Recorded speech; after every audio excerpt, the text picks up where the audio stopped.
right, moving on to our next segment of the show, our checkers and wreckers.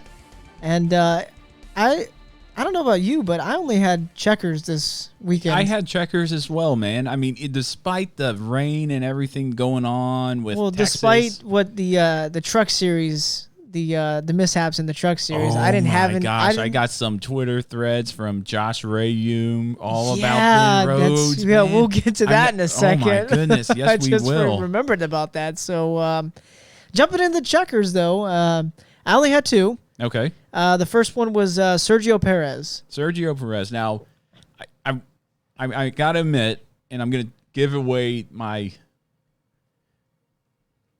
talks about Formula One here. I went out with Caroline Sunday morning. We were, I think, just running errands, just getting ready for the weekend because we were spending all weekend together.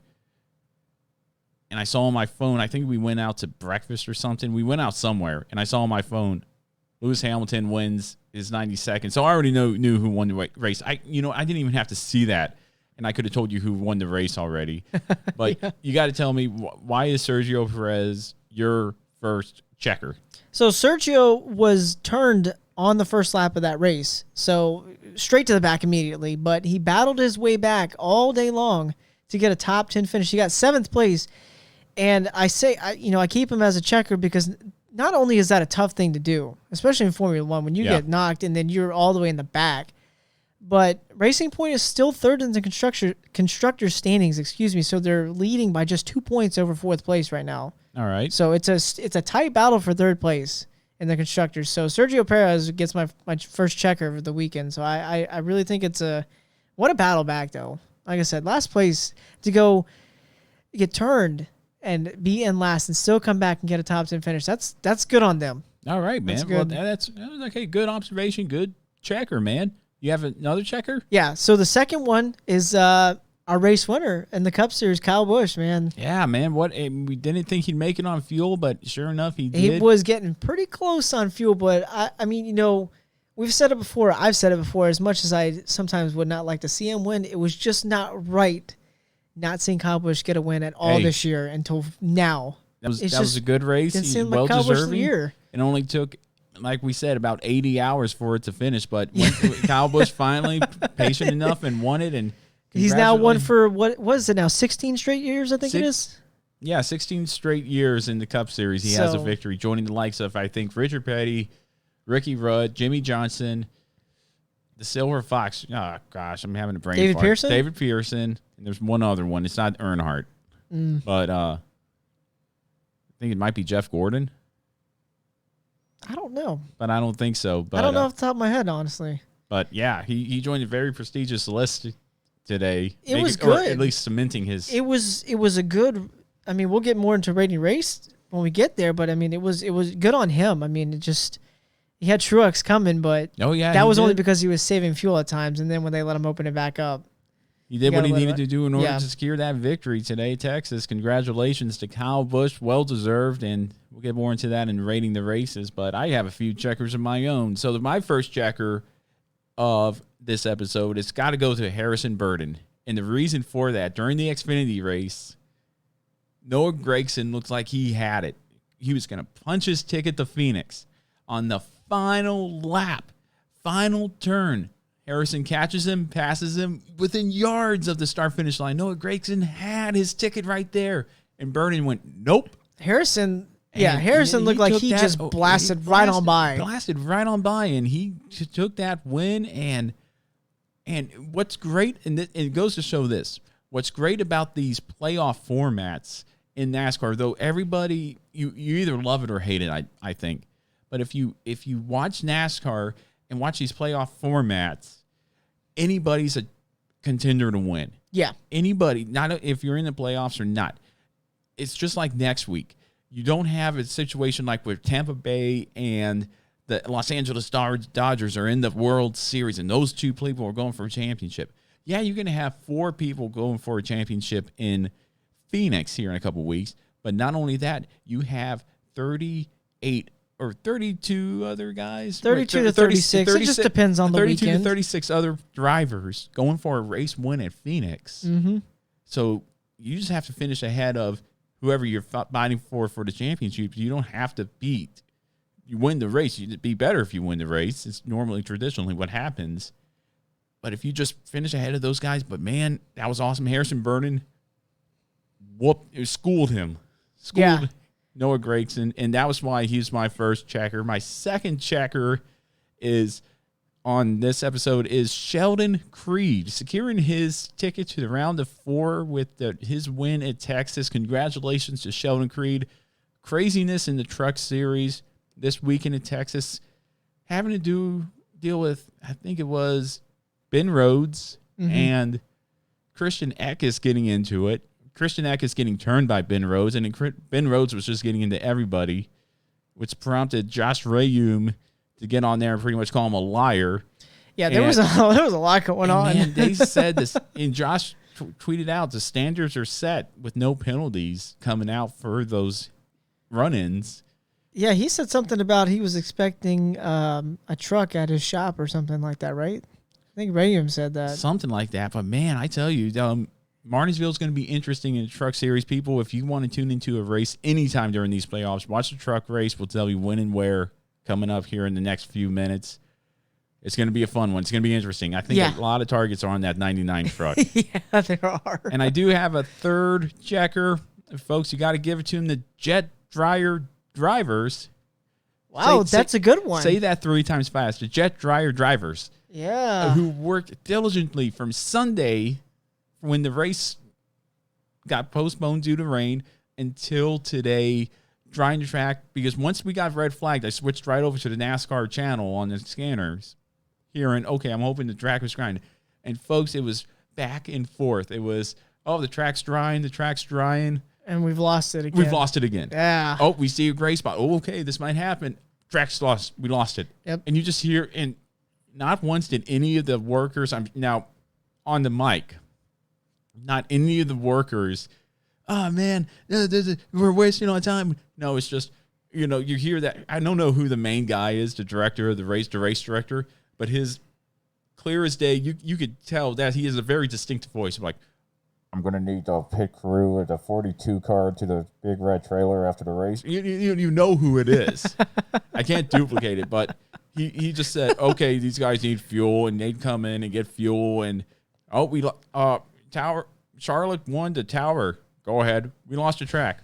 Okay, bring them in, fill them up, get ready for the next run. Yeah. For 3 days, they dealt with that. And, folks, they're my checkers this week here at In the Marbles. And I don't know if I have any records. I don't have any records. No, I don't have any records, but I want to bring up the point of, like, those guys are driving so slow. Like, I wonder how boring it really gets in there. Well, it had to be such a thankless job, and I'm sure a lot of people thanked them on social media and they're at the racetrack. I hope they did. I hope they get bonuses this year for Christmas, because they worked all weekend. I mean, like, okay, so if I were to put myself in the shoes of NASCAR, if I was the one looking over everything, in my mind, I wouldn't have sent them out they were sending him out all the time because they thought they had windows. But, like, there were different things with it. First of all, a lot of people were like, oh, we don't see any rain on the radar. Well, that's because the ceiling cloud was too low. So it's not going to show up on radar. So it's just going to be constantly misting. So that's one reason why. But then when we got postponed on Sunday, when the red flag came out, I went and looked at the weather for the next couple of days. And I was like, man, this doesn't look good. Like, this is going to be, I would have been like, you know what? I don't know what to tell you guys, but I don't know if I want to send those guys out there for just hours on end if we're not going to get anywhere. Yeah, and I learned something today. I learned that it used to be NASCAR would just reschedule for the next open weekend. So for 1 year in Talladega, it got rained out, and they rescheduled it to Easter. It was an open weekend. We're rescheduling on Easter. Yeah. NASCAR doesn't do that anymore, and I'm glad they don't do that anymore because it's the next clear day.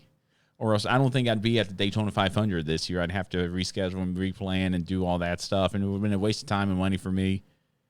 But I tell you, they did the right thing. They stuck it out, and the fans there got rewarded with hot passes for the All-Star race coming up here next year. And I tell you, I would have hopefully been one of those guys who got that because they stuck it out longer than they should. I have to give it to not only the fans, but I mean, you have to give it to the teams as well to have to stick there for days, knowing that we got Martinsville looming. And what can you really do under the current COVID restrictions? Yeah. Can you go to the gym? You can't go to the movies. Nope. You can't really go to the gym. You can't really go out. No, you're kind of quarantined there, man. Yep.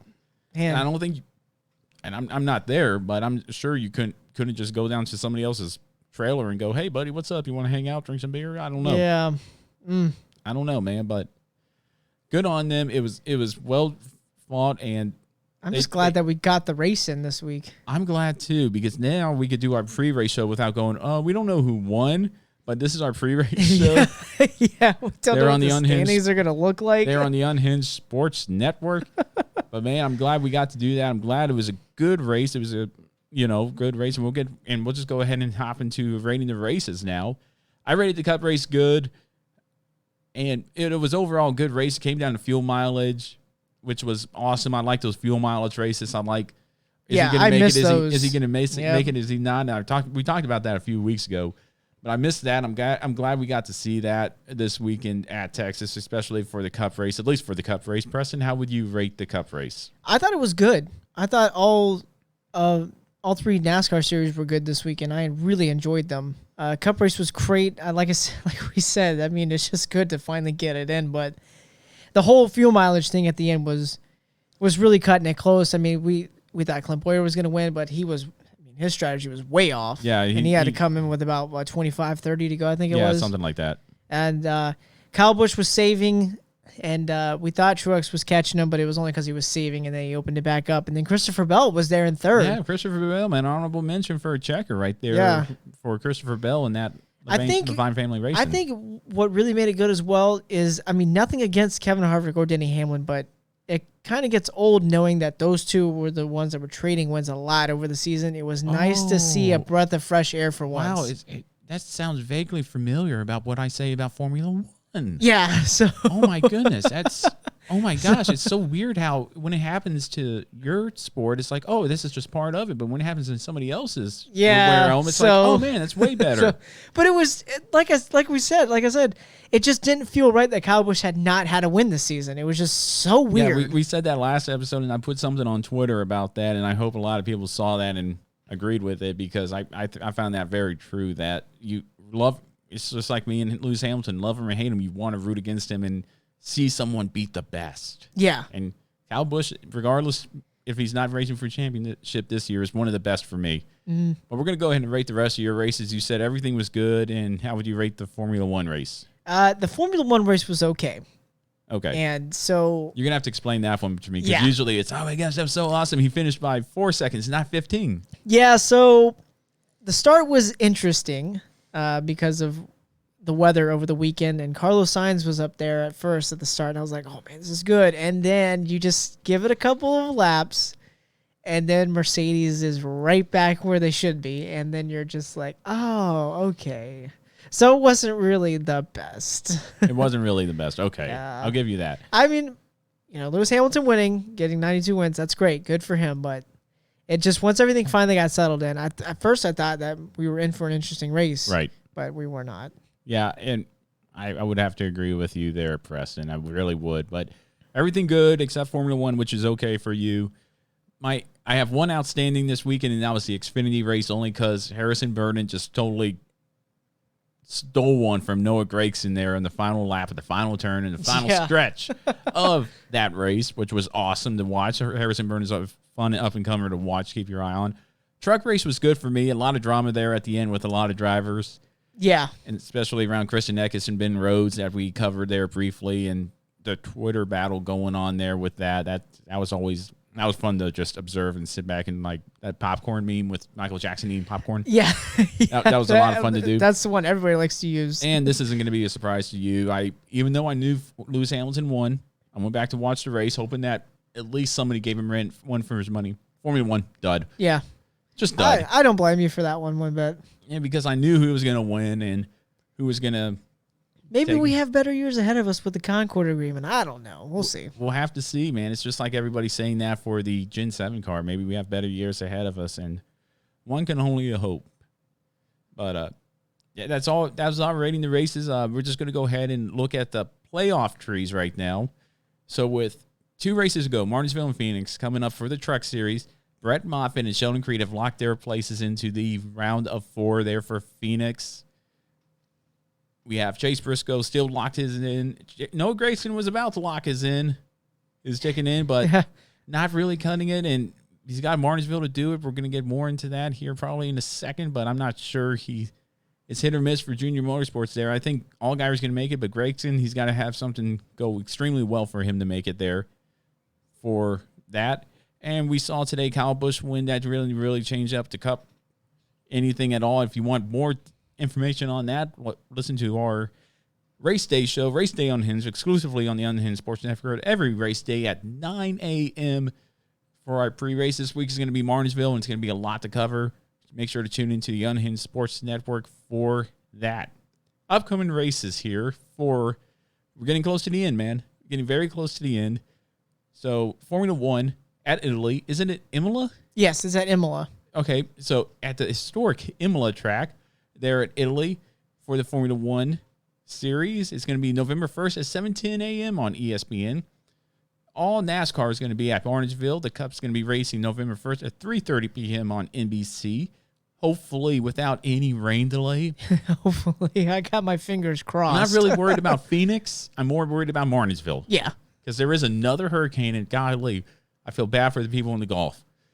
That's going to push a lot of rain up later this week. So, I'd have to go back and look at what the forecast is going to look like. But thankfully, Martinsville does have lights now. So, and I will tell everybody this who is just joining us here on the Unhinged Sports Network and on our regular podcast platform that Preston is our resident meteorologist. So don't worry not. He knows what he's talking about. Yeah, I do.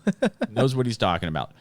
Xfinity going on Halloween, October 31st at 3 p.m. on NBC, and the trucks will be racing Martinsville as well under the lights at 8 p.m. on FS1. And if any, like we said earlier, any race to watch, it's going to be that one for the Truck Series at Martinsville. Really cool to watch, and I can't wait to see because somebody said it on, I forget who it was on Twitter, but he said that Ben Rhodes has more to lose than we do at Martinsville. Yeah. Stand by. Yeah, stand by for this. This is going to be fun to watch at Martinsville, man. But that being said, we're going to go ahead and hit into our movie review after these messages from Unhinged Sports Network if you're on that, and ad read.